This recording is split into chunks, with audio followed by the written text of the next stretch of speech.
My father was a great man, and I'm lost for words of how to explain what happened, and I'm not really sure what caused it.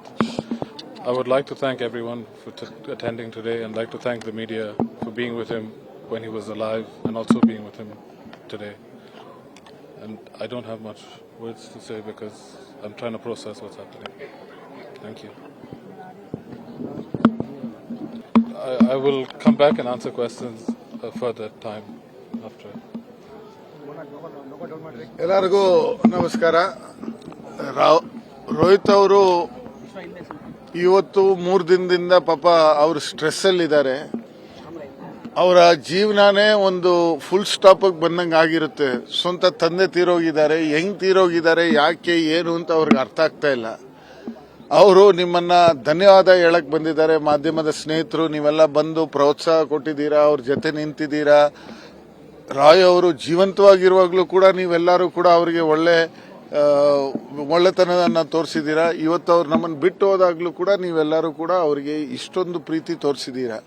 So Roy ಅವ್ರ ಕುಟುಂಬದಿಂದ ಹಾಗೂ ರೋಹಿತ್ ಅವ್ರ ಕಡೆಯಿಂದ ಎಲ್ಲರಿಗೂ ಕೂಡ ಧನ್ಯವಾದಗಳು.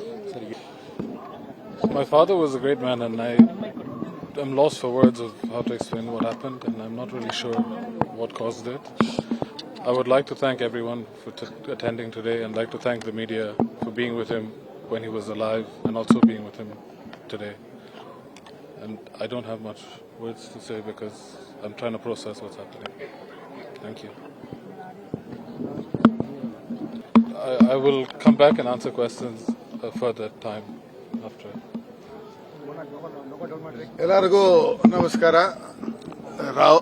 ರೋಹಿತ್ ಅವರು ಇವತ್ತು 3 ದಿನದಿಂದ ಪಾಪ ಅವರು ಸ್ಟ್ರೆಸ್ ಅಲ್ಲಿ ಇದ್ದಾರೆ. ಅವರ ಜೀವನನೇ ಒಂದು ಫುಲ್ ಸ್ಟಾಪ್ ಬಂದಂಗೆ ಆಗಿರುತ್ತೆ. ಸ್ವಂತ ತಂದೆ ತೀರೋಗಿದ್ದಾರೆ, ಹೆಂಗ್ ತೀರೋಗಿದ್ದಾರೆ, ಯಾಕೆ ಏನು ಅಂತ ಅವ್ರಿಗೆ ಅರ್ಥ ಆಗ್ತಾ ಇಲ್ಲ.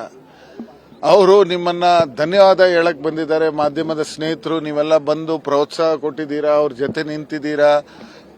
ರಾಯ್ ಅವರು ಜೀವಂತವಾಗಿರುವಾಗಲೂ ಕೂಡ ನೀವೆಲ್ಲರೂ ಕೂಡ ಅವರಿಗೆ ಒಳ್ಳೆತನವನ್ನು ತೋರಿಸಿದ್ದೀರಾ. ಇವತ್ತು ಅವ್ರು ನಮ್ಮನ್ನು ಬಿಟ್ಟು ಹೋದಾಗ್ಲೂ ಕೂಡ ನೀವೆಲ್ಲರೂ ಕೂಡ ಅವರಿಗೆ ಇಷ್ಟೊಂದು ಪ್ರೀತಿ ತೋರಿಸಿದ್ದೀರಾ.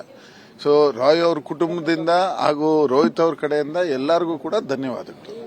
ನಿರ್ಭೀತ, ನಿಷ್ಪಕ್ಷಪಾತ, ವಿಶ್ವಾಸಾರ್ಹ ಸುದ್ದಿಗಳಿಗೆ ಮತ್ತೊಂದು ಹೆಸರಾಗಿರುವ ನ್ಯೂಸ್ 18 ಕನ್ನಡ ಈಗ ಆಪ್ನಲ್ಲೂ ಲಭ್ಯವಿದೆ. ದಯವಿಟ್ಟು ಇಲ್ಲಿರುವ QR ಕೋಡ್ ಸ್ಕ್ಯಾನ್ ಮಾಡಿಕೊಂಡು ಆಪ್ ಡೌನ್ಲೋಡ್ ಮಾಡೋದಕ್ಕೆ ಮರಿಬೇಡಿ. ನಿಮ್ಮ ಬೆಂಬಲ ಹೀಗೆ ಸದಾ ನಮ್ಮೊಂದಿಗಿರಲಿ. ಧನ್ಯವಾದ.